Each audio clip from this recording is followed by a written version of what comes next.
Well, hello, everyone. Thank you so much for joining today as we welcome our latest webinar, Consumer Sentiment, Looking Back and Looking Ahead. During the presentation, all participants will be in listen-only mode.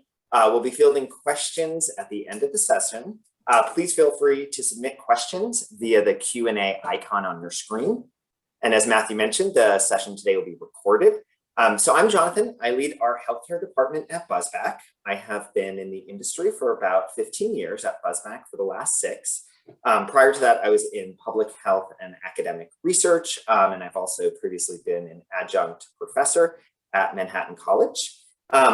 Sarah and Mary Meehan will also be joining us.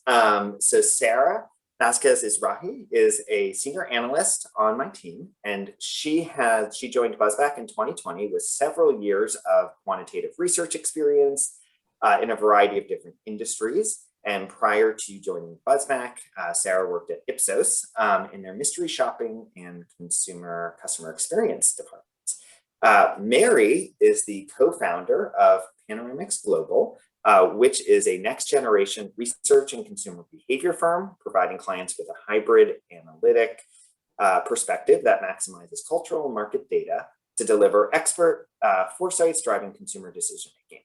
Mary has worked with a variety of different companies and organizations to really better understand the realities of the consumer landscape. And she speaks and writes frequently on these topics and has been featured in Advertising Age, BBC, Wired, Washington Post, New York Times, etc. So this session will be more of an open conversation between Sarah, Mary, and myself. So we look forward to today's session.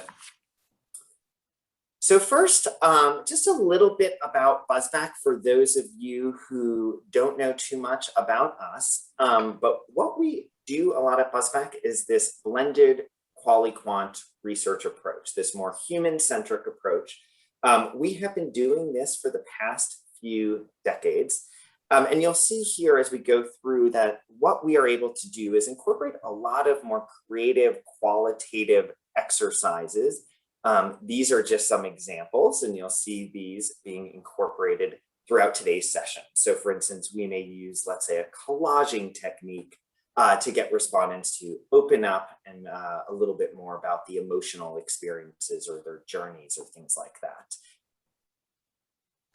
What we're going to do today is we're first going to focus a little bit more about our study, and then we'll talk about some of the key insights for what this means in a post-COVID world.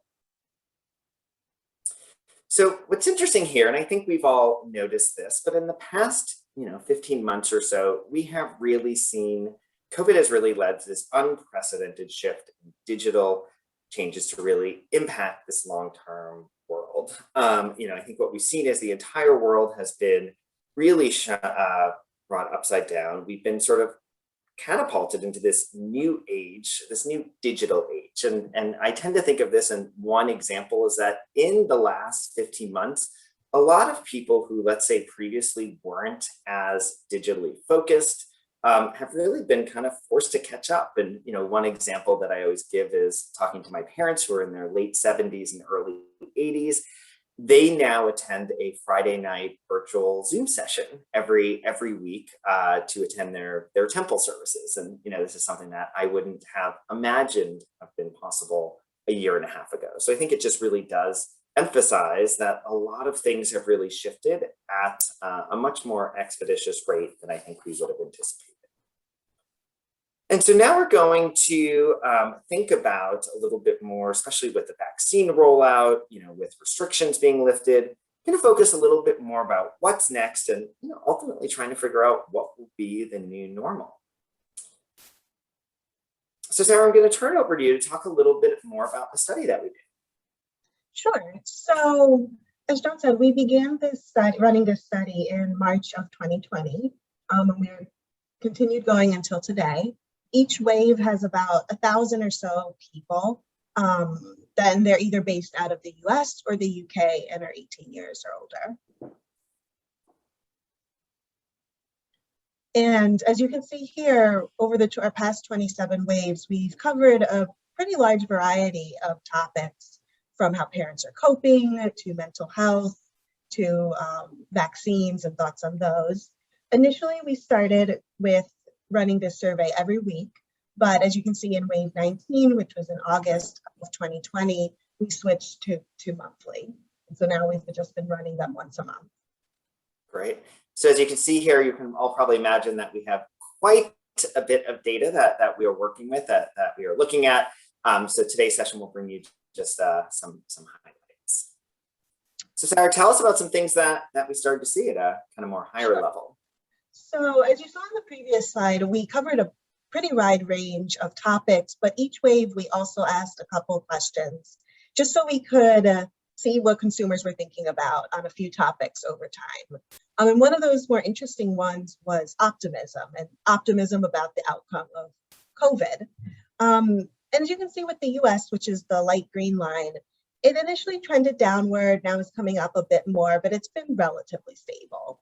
Whereas the UK, which is the blue line, it dipped pretty dramatically in October of 2020 and then came up again in December. That corresponds a little bit with some COVID case surging in the UK and some new restrictions that were added back on around then. Okay. And then we've also started more recently asking our consumers what they're thinking about currently and what they're thinking about for the future. And most people are saying, even when they're vaccinated, they don't really want to stop taking all of these COVID precautions that they've started taking over the past year. They're not comfortable giving them up just as soon as they're vaccinated. That being said, a lot of people in both markets are pretty significantly thinking that there's going to be some significant changes to the world once we are in a post-COVID world. And we dig into this a little more on the next slide. Great. So Sarah, tell us about some of these changes. And then Mary, I'm gonna want to pick your brain as well after Sarah talks and just get a sense of, if this lines with some of the other research that you have. Sure. So we initially asked our consumers about what their comfort levels were now. And many people are now comfortable resuming many activities with other vaccinated people, although there's still a lot of discomfort around more crowded indoor events, such as going to the movies. The majority of people can't wait for life to go back to how it was pre-COVID, although interestingly enough, the past 15 months or so of social distancing and isolation has led to a number of people developing some social anxiety. And then we asked people what they thought about for the future. And as we saw on the previous slide, most people expect a post-COVID world to look very different. And that could be in terms of hygienic practices, more remote opportunities for work, or just smaller gatherings. And then we also asked on a more individual basis what people might want to change in their own life. And between 50 and 60 people in both markets said that they just want to take things a little slower. They want a less busy lifestyle. They want to live in the moment a bit more. They want to spend more time with their loved ones. Interesting. Mary, I'm curious, what are some of your thoughts around some of what we're starting to see here? Well, I think what's interesting is that now, even though restrictions are being lifted somewhat, and it varies by where you live, and we're seeing that many people just aren't quite ready to venture out. I think that this shows the enormous effect that this has had on people. It can still be a worry. It's still rather confusing and somewhat unknown. And I think it's all those unknowns, that it's something that we've never experienced before, that there's still a lot of questions about. I think the effect that has had on people is notable. And the adjustment that people had to undertake when everything shut down, a year ago, March, and now we're having to adjust again. How will we adjust, if we go back to work, if we go back to school? Do you wear a mask? What about commuting? All of those elements are going to weigh on people's mind as they make this transition. Mm-hmm. I think that's really interesting. And I think part of what I'm sort of hearing from both of you is that there are this sort of transition back, I think there is sort of this feeling and this recognition that some people don't necessarily want to go exactly to how they were before. And some of these elements around sort of wanting to live a little bit more in the moment, more quality with loved ones, less busy lifestyle. I think we've probably started to see in our own lives as we started to kind of re-engage with certain friends and family, et cetera. So Sarah, this has been super helpful. And so far you focused a lot about kind of the more broader market. And I know that we did some exercises to look and sort of understand how people's kind of journeys, we'll say, in the last 15 months or so varied. Tell us about some of the more kind of interactive, creative, engaging exercises that we did to help look at that. Sure. So in order to look at how people's journeys were, we utilized two of our online qualitative exercises. The first one being journey mapping, where consumers were shown 9 line drawings and were instructed to choose the one that best sort of encapsulated how the past year or 15 months has been for them. And then our second exercise was e-collage, where consumers then were able to create a collage with pre-selected photographs over the line drawing that they had previously selected. And then they were just able to give us some descriptions and some information about how this showed their past journey. Interesting. Now the fun part of telling us what we started to see. Yes, so once we analyzed all that data, we found that most people fell into one of 4 categories, the biggest being the roller coaster at 55%. People who fell into this category generally described their past year, their past 15 months as being very much of an up and down experience, with some of the ups being able to spend more time with family, being able to do certain projects around the house, and then the creation and rollout of vaccines. And downs being stuff such as personal losses, loss of jobs, loss of loved ones, stress about their physical or mental health, and just all of the negative aspects of the pandemic. The next largest category at 20% was just those who had just a very negative experience over the past year due to different types of losses, different types of health issues. It was just overall a very rough, negative experience. Some people, as you can see in the second image there, did have a little bit of an uptick at the end, usually describing that as due to the vaccine rollout. And then the next, at 15%, the next bucket was just those who had existed in sort of a constant state. And 2 different types of people fell into this category, one of which being people whose lives weren't particularly impacted by COVID. That could be they were frontline workers, they already worked from home, just their day-to-day wasn't really impacted by the virus much. And the other group of people were those who just described the sort of never-ending, stuck at home life as just being one constant.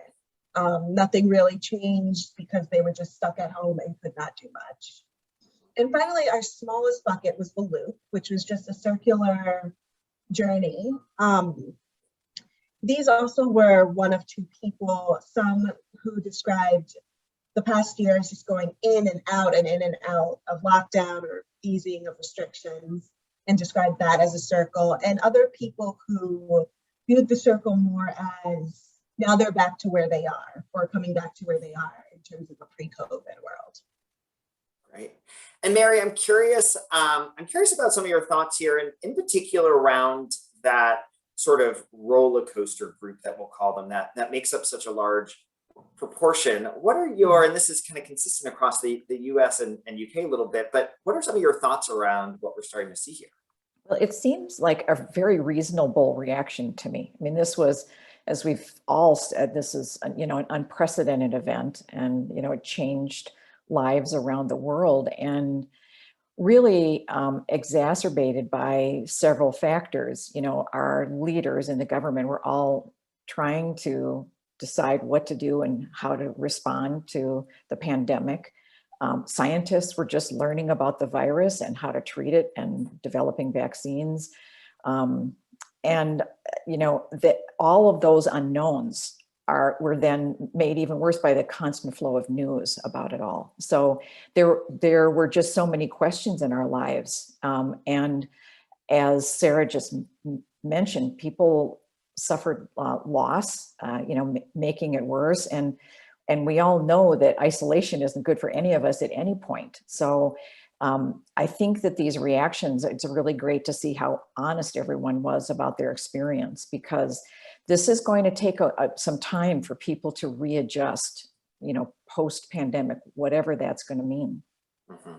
Yeah, and I think it's interesting. I mean, we are kind of presenting this information now, kind of 15 months later, and our most recent wave was actually of this last weekend. But I think something really important to mention, and Mary just mentioned or references here, is that this isn't, you know, necessarily meant to be reflective of this post-pandemic world. We are still in it, and things are shifting over time. So I think a lot of what we're seeing here is really a pulse on kind of where things are, but, you know, recognizing that things are still going to continue to shift over time. So Sarah's just going to take us through one or two slides just to show us a little bit more about some of these groups. We're not going to go through all of them, but just so that we can sort of start to paint a picture of who these individuals are and a little bit more about what they experienced. So in our largest group, the 55% roller coaster, it was significantly more women than men who fell into this group, and significantly more people with a college degree. Also, this group was the one that significantly less people were in between the ages of 18 and 29. That was only 13% of people that age who fell into this group. And both Sarah and Mary, I'm curious. So you mentioned, Sarah, that this group has more women and, you know, kind of fewer in 18-29. Any sort of thoughts or, you know, inferences as to sort of why, let's say, women tended to kind of fit into this a little bit more up and down? Just kind of curious to pick your brains there. Well, Sarah, I'll jump in, but you know, it's been reported kind of over and over again that women particularly took the brunt of how to manage home life. Many women either lost their jobs or had to quit their jobs in order to manage what was now a new scenario at home, with kids being home from school, or small children that could no longer go to daycare, and women took the brunt of this, and it was a particularly big burden, I think. You know, so just add all of that, this really makes sense to see that this would be their journey. Yeah, I was wondering if you were going to mention sort of that parenting and home life element, which I think is, you know, especially from talking to friends and family, I think, you know, definitely very to the forefront in a lot of women's lives. Sarah, tell us a little bit about Downhill Donna. Sure. So those who are feeling more just negatively this entire past year, those were more often found in the UK, significantly more than in the US. And those also were more likely to be female, which probably speaks to some of what Mary just mentioned on our previous slide. Okay. So good. So we focused right now a lot on sort of broader experiences, broader market perceptions. You know, we have this little picture here, which is one that a colleague of ours took on the streets of New York City. I think it was last March or so, or to imagine about 15 months later. What we're going to do now is we're actually going to focus on some specific areas and some specific categories. So things like mental health, parenting, alcohol, diet, snacking, exercise, skincare. In the interest of time today, we're actually going to skip the TV and streaming and travel as well. But I think a key thing here, as Sarah talks us through, is that I think we all recognize that this has had such a profound impact on our lives, on our individual lives, et cetera, on our day-to-day. And this impacts so many different industries or different kind of areas or categories. So Sarah, start with some of the mental health stuff. Tell us what we started to see here. So I think we sort of alluded to this a bit before when we were looking at the various categories, but mental health has been pretty severely impacted over the past year. And also, as mentioned, isolation, financial concerns, media coverage, personal losses. those were sort of the big drivers towards negatively impacting people's moods. A little under 20% of people found mental health apps useful. And then the ones that were the most popular were Calm in the US and Headspace in the UK. And then there's starting to become a little bit of hope, though, despite how badly it's been impacted. About 50% of people are now less worried about their mental health continuing to get worse or getting worse in the future due to COVID. Mhm. And I think it's interesting. So just on a separate note, we have been doing a lot of work, as we mentioned, Sarah and I are both in the healthcare side, and we've been doing a lot of work on telehealth and the role that sort of some of these online avenues have played in the role of telehealth and sort of interacting with physicians, et cetera. And I think we're seeing a lot of that in the mental health space as well. So I think it's just really interesting and important to mention here that a lot of what this has done is really, changed the avenue of which services are provided. So as mentioned a bit on the previous slide, and then a bit more with these data points, just under 50% of people are also starting to feel better now that there's quote unquote an end to COVID in sight. That being said, that leaves about 50% of people worried that their mental health struggles from the past year are here to stay. And that's not an insignificant number of people. That's so mental health going forward, even as the pandemic begins to fade a bit more, is still going to be an issue. And the effects of mental health experienced during the pandemic are something that people are going to need to deal with going forward. Yeah, and I think, Sarah, one thing that I've noticed, and Mary, I'm curious about some of your thoughts here, but I feel like it almost sort of changed the conversation around mental health and really brought it to the forefront a little bit, and made it, I'd say, probably a little less kind of taboo per se. Mary, curious about some of your thoughts around how mental health has been impacted, but not just on an individual basis, but as a broader industry.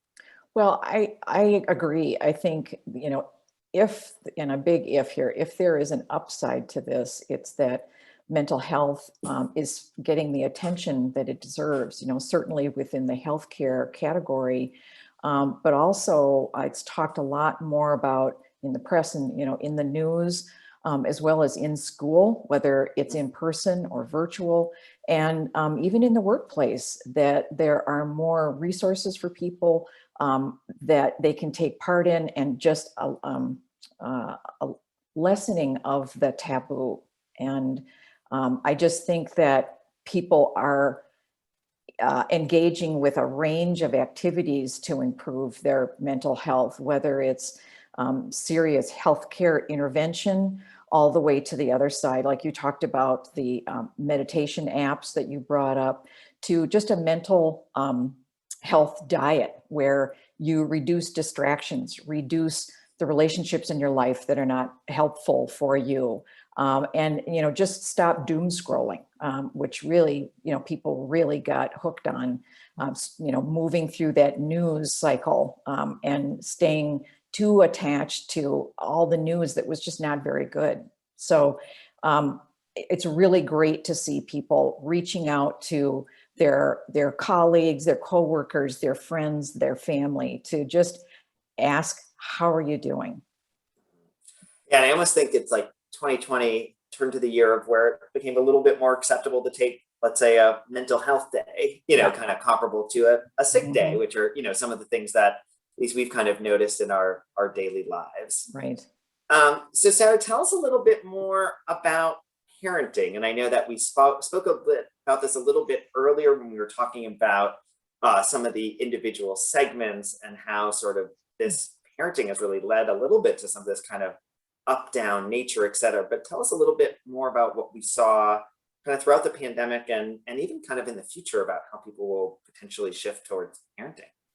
Sure. So when we initially surveyed parents, we found that a good number of them, almost 60%, felt that their lives were pretty greatly disrupted by COVID-19. That then, when we more recently spoke with them, we did find that the majority of them have settled into routines with their kids. which we go into a bit more on the next slide. And so just overall with these routines, parenting pandemic is becoming a bit more manageable. Parents are finding more time for themselves versus a year ago. And they're also significantly less likely to say that they need more support from their partner. And a lot of that is just due to sort of going with the flow at this point, and getting into a routine. They're less worried about shielding their kids from the news as a year ago, and sort of anxiety or finding intentional ways of discussing the anxiety or the pandemic are not as prevalent anymore either. Mhm.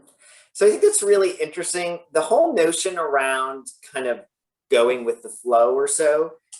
Mary, tell us a little bit. I thought some of the things that we spoke about prior to the session were really interesting in terms of, you know, how we've sort of viewed, like, let's say some of these helicopter parents, et cetera. Tell us some of your thoughts about this. Yeah, it's I think in many categories this has been the case, but they you know, along with healthcare workers and the other essential workers throughout the pandemic, the parents were the ones, you know, most disrupted. You know, they had to really quickly shift their schedules, their lives, their home lives, work lives, everything to accommodate, you know, whatever they needed to. And it was a lot of disruption for families, for little kids, parents trying to work from home when they didn't necessarily do that in the past, you know, kids that were trying to learn online. And you know, so there's that disruption piece, but the opportunity for a reset, I think, has been really interesting, because pre-pandemic, the pace of life was just, you know, breakneck for a lot of families, you know, overscheduled families and kids.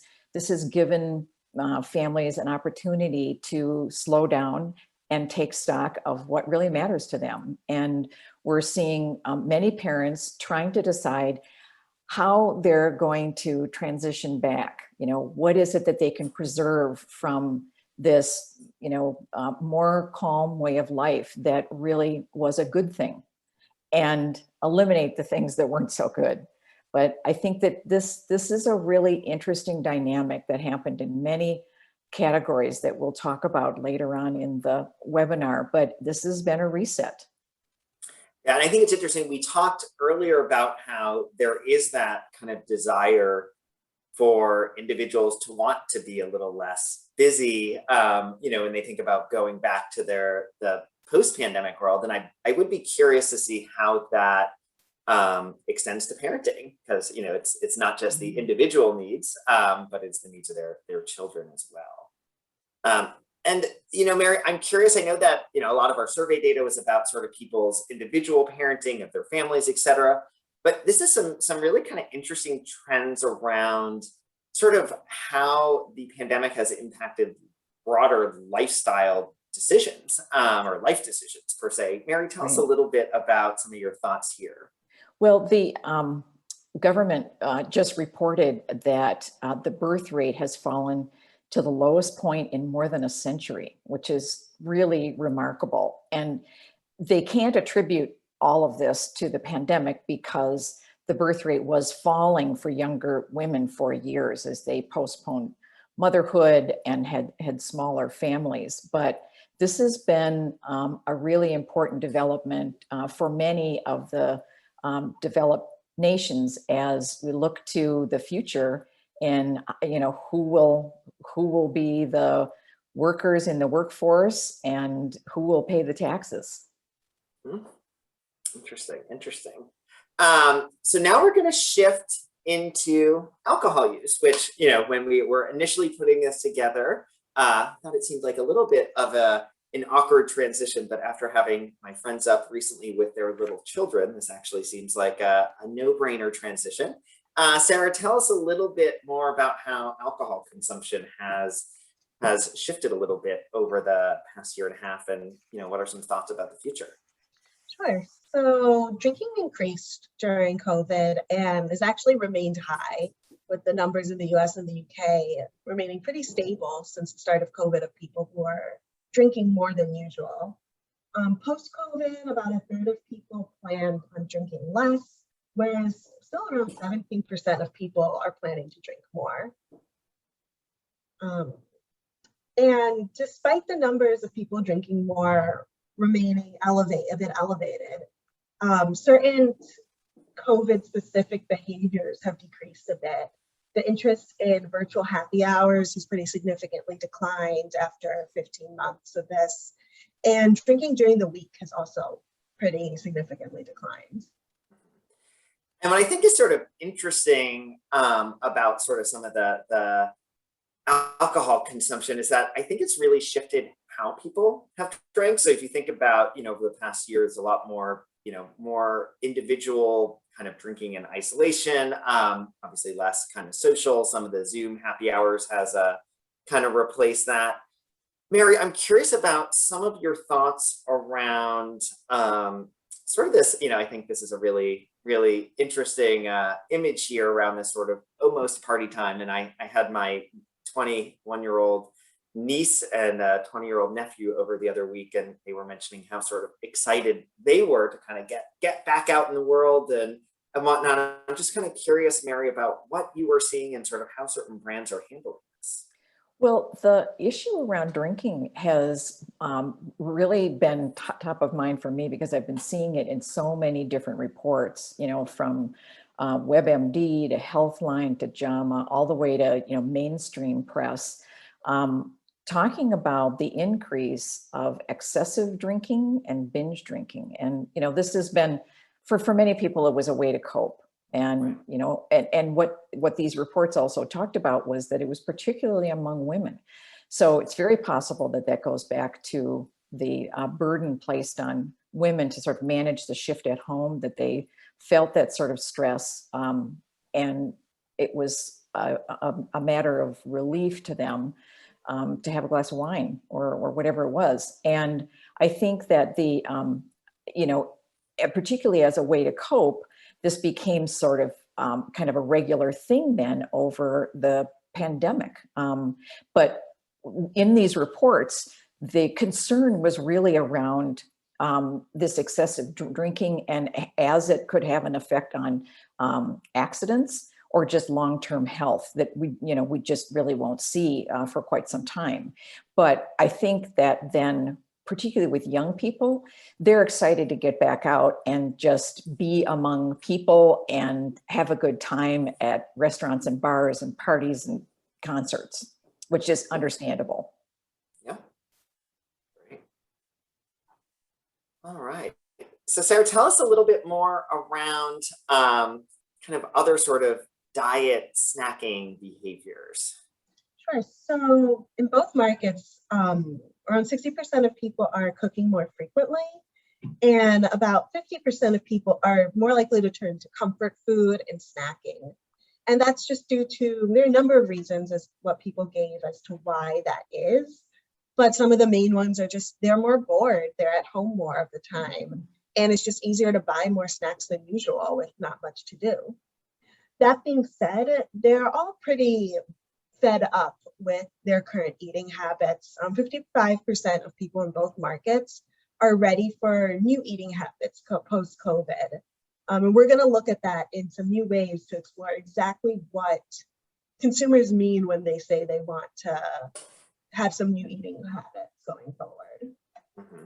And one thing, Sarah, that you mentioned here that really resonates with me, I can't remember the last time in my life since maybe I was 14 years old or maybe a college student that I've eaten more boxes of mac and cheese. And, even if it's something where, let's say now I'm drinking more of the, organic, healthier versions, there is sort of, rather than the versions of my childhood, there is, something about this sort of comforting element where, I don't think, frankly, and just on a personal basis, where I would have, felt as justified as having, let's say, something like that as regularly. So I think it's, it's always interesting when we can see some of what we see in the data at a broad point, kind of evidenced by our own lives. So Mary, kind of tell us a little bit more, about, what you were seeing at a kind of broader market level as well. I'm kind of curious, you provided some examples here.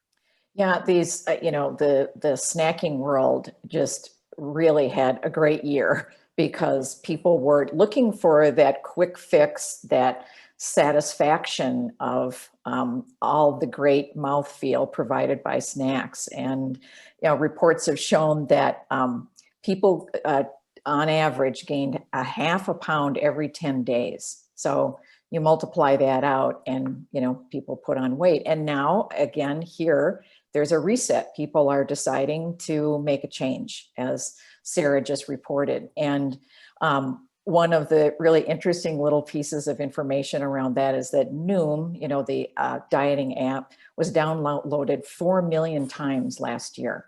And Weight Watchers has had a 16% increase in all age groups. And that's kids too.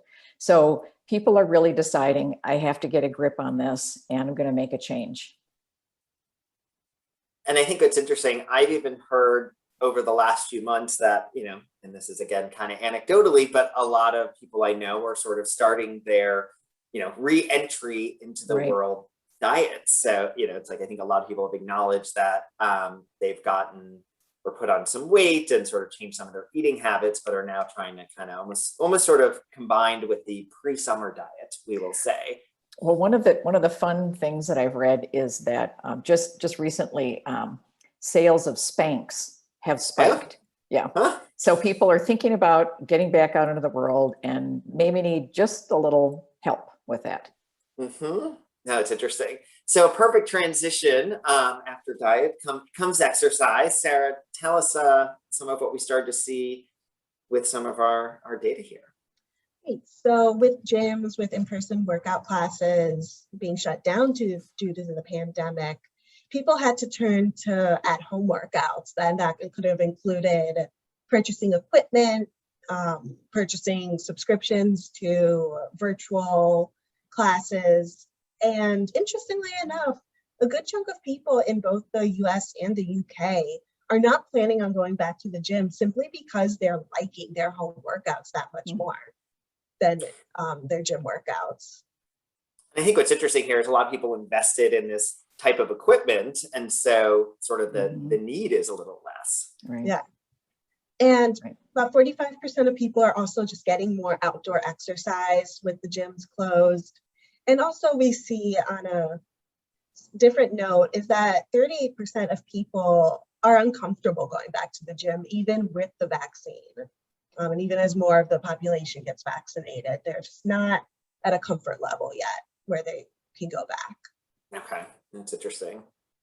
Mary, tell us again some of your thoughts here about some of the long-term implications.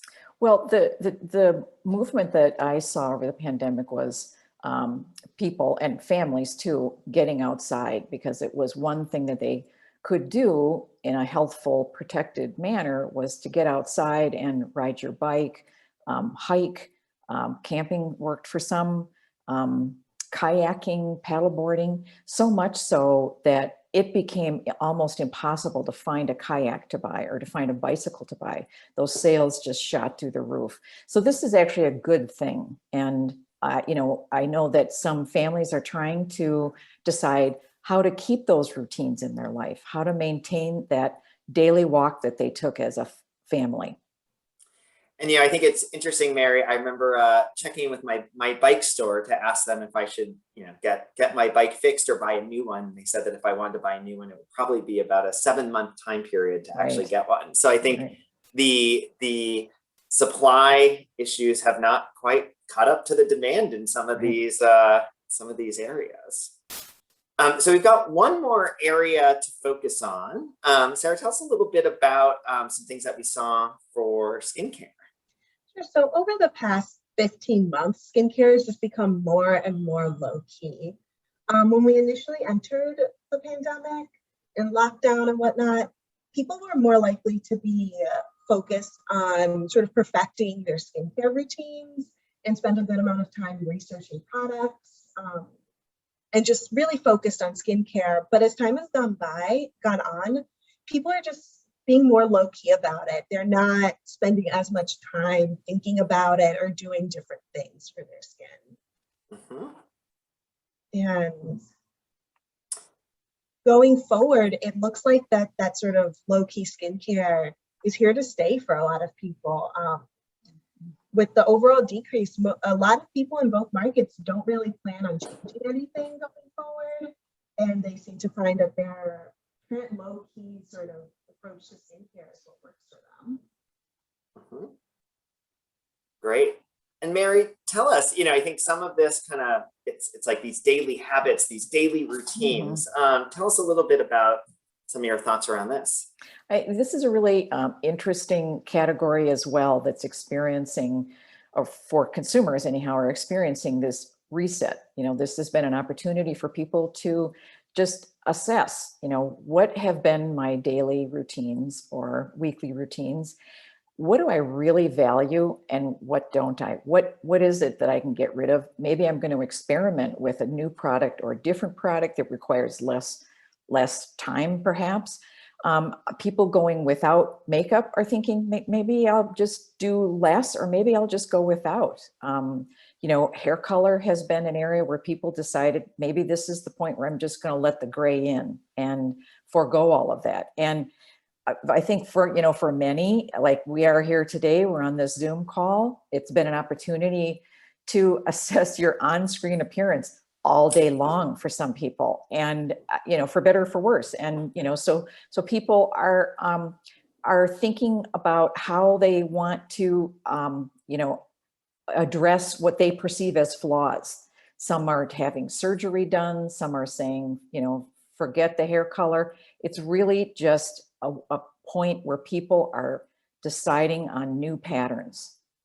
Yeah, and I think it's interesting, Mary, you mentioned, this whole notion of kind of staring at ourselves all day long. And I've even heard in the industry on the healthcare side that the demand for sort of elective cosmetic surgery, as people are staring at themselves all day long, I've certainly noticed far more gray hairs than I had ever noticed before. But there is this sort of this focus that as we stare at ourselves so much that we are thinking about things in certain ways. And I think, Mary, one thing that you kind of mentioned here, and it's going to come I would say kind of spans across all of these, but you talked a lot about sort of rethinking habits. And I think what's so interesting here is that a lot of the habits that are being reshaped really do depend on sort of what people's kind of back to work life will end up looking. So I think we are still very much in the sort of time period of kind of figuring out what that readjustment will look like. And I think that's, as I think, and I'll just kind of wrap things up for a little bit before we take some questions, but I think, there's this real general sense and awareness and just knowledge that the world is shifting. The world is going to look different. I think no one has any doubt about that. There's this sort of, more cautious, this more vigilance about hygiene, along with that, sort of some of these aversions to big crowds. Is that just because some people aren't used to that? Who knows what will kind of stick? This whole level of remote living, I think, as we think about a lot of these categories and industries that are based on habits, I think, people are going to reevaluate their habits. So for instance, if you're going to the office every day, stopping by the gym on the way home is really, really easy. If you're remote working, then, it's probably easier to join a Zoom class. And even just sort of this more focus around healthy living, personal health, mental health, activity, exercise, kind of being outside, etc. And I think what's really important around this whole kind of getting back to normal is that, as Sarah mentioned, that there's, many can't wait to get back to normal, but there's still some who have this sort of heightened level of anxiety, about this sort of reintegration, this desire to be a little bit less busy. I almost sort of think of this as a balance between this sort of cautious optimism and this sort of, kind of anxious skepticism. Yeah.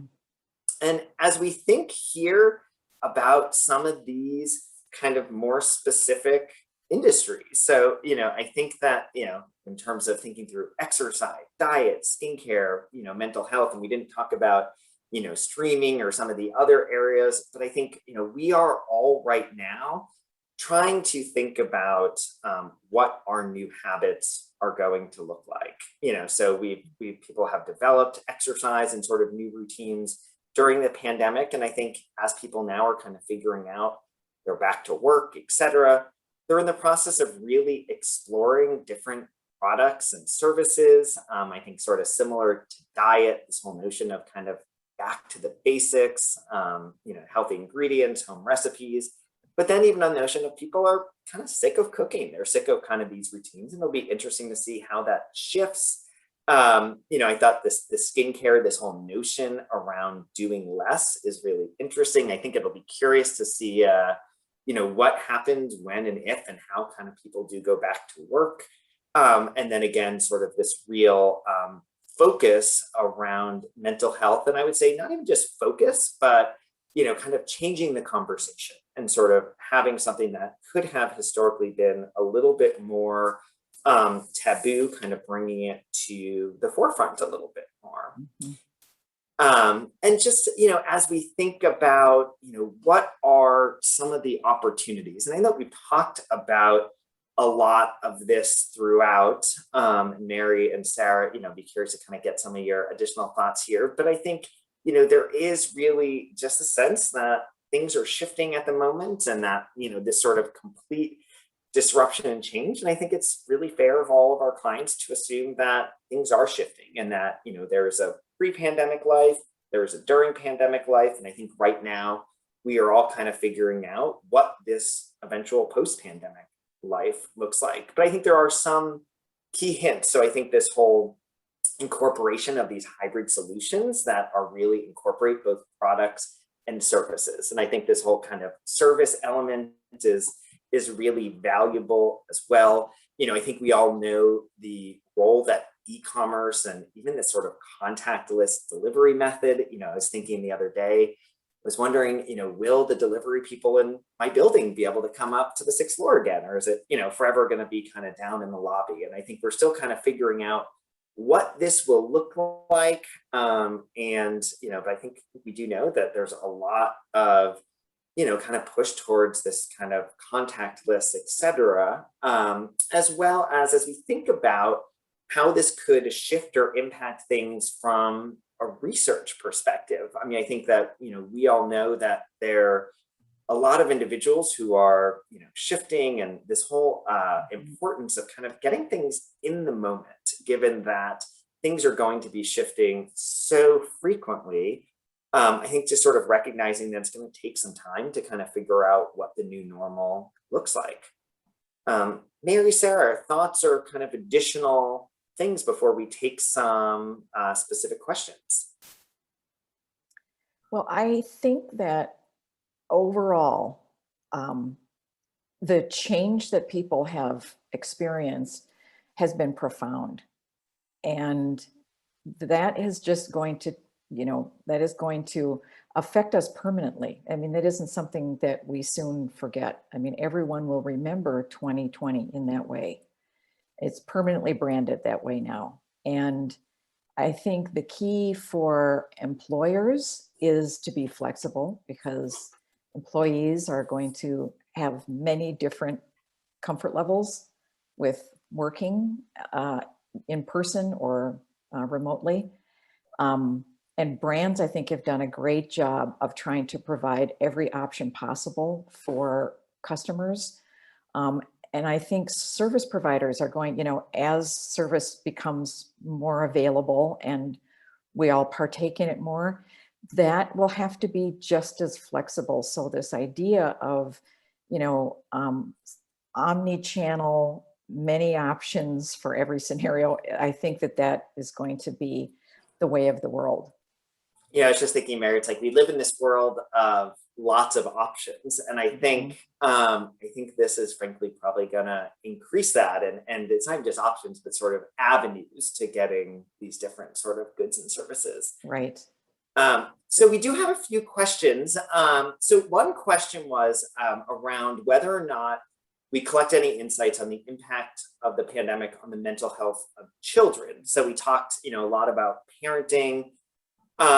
So just, I can sort of answer that, but I do want to ask Mary some thoughts. So I think it's a really interesting point. We actually didn't, when we focus a lot on mental health, we focus a lot on parenting.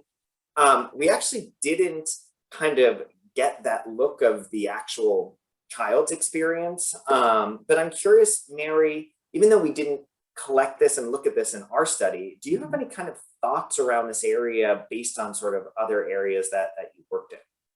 Yeah, this has been a major issue for children because developmentally, school and social settings are where they learn and develop, and they're missing out on all of that for a full year.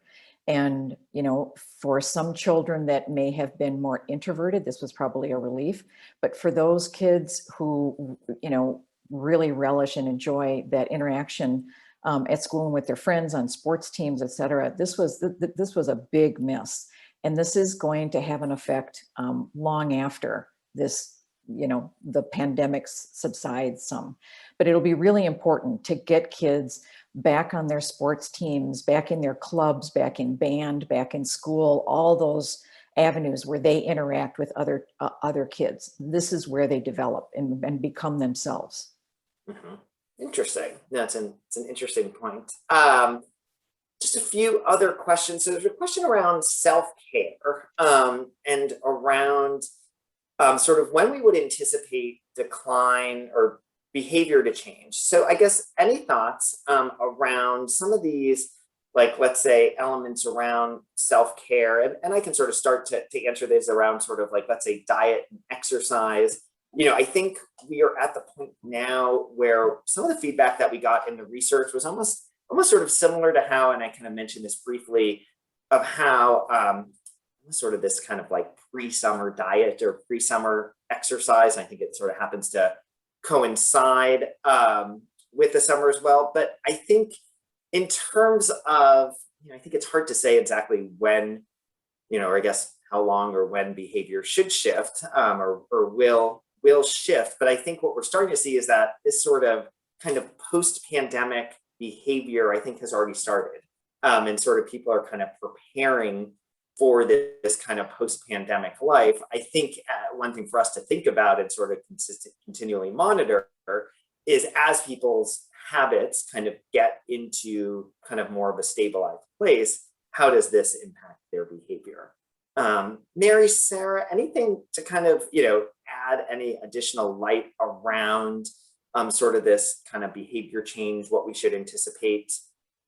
Well, I think primarily it is that, given the opportunity, many consumers, many people, families have decided that some of the changes that that they took on were preferable to the way they lived before. And so we will never know whether they stick with those, or, I mean, we won't be able to predict how long those will last or if they will last. But the important point here is that they are aware now that their lives can be different and that they can have a different diet, they can exercise at home, we can engage in telehealth, we can have groceries delivered if we need to. You know, maybe it's around hair color, skincare, all of those things.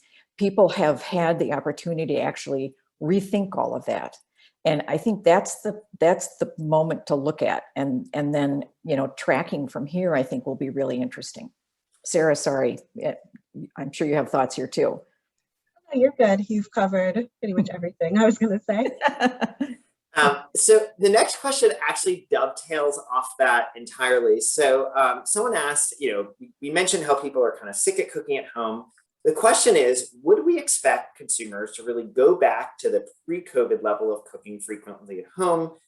Or do we think that, you know, they will, you know, where they land will kind of end up being at sort of this between the pre and post? I mean, I think it's interesting in that you sort of, I can sort of start to enter this, you know, my thought is you sort of have a sense of, yes, some people are kind of sick of cooking at home, et cetera.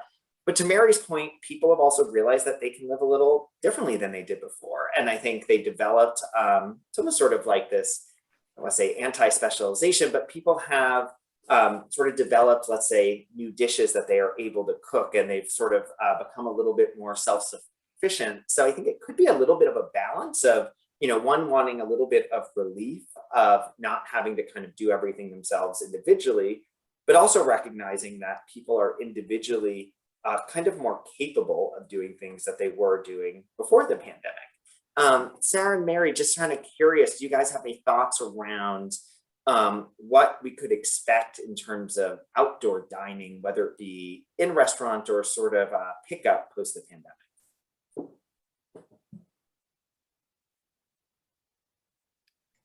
Sarah, I'll let you go first.